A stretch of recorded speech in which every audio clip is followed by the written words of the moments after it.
Okay, so I'm using my Zion for this, but I'm just going to show you how you need to position your hands for shading and for hair strokes. Okay, so we'll talk about shading first.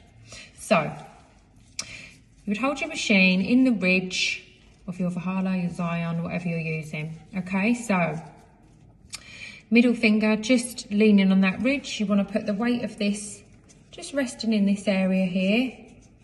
All right, thumb on the ridge, and your little finger, basically you're going to be leading with your little finger. Okay, you don't tap it like I'm showing you there, but just know that it's basically the index finger that's going to be pushing the machine. Okay, so it's not the whole hand moving it, okay, because that would make it quite an aggressive hit on the skin or the latex. Okay, so this is the part that is going to be difficult and that you're going to have to get used to practicing.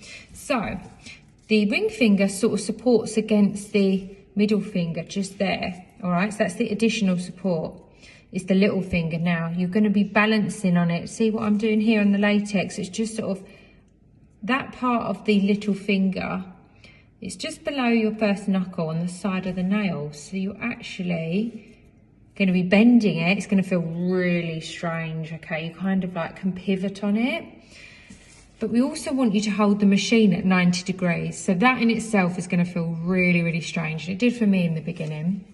Okay, so this is the pendulum motion here. I'm just leading literally with my index finger here. All right, I'm just supporting it with all the other fingers. Okay, I'm holding it really loosely.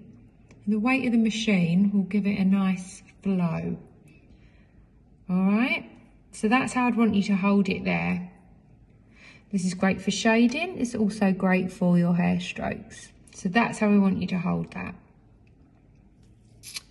Now, there's another way that you can do it with the drag of a hair stroke. Now, I actually lean like this when I do a hair stroke. I find it very, very precise. So I'm basically holding it the same here, maybe a little bit lower actually with this machine.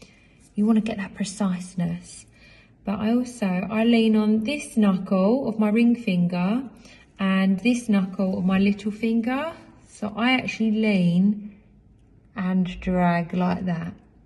Okay, so that's how we hold the machine. Little finger, this gives you fluid movements, okay, but also you can etch a hair stroke.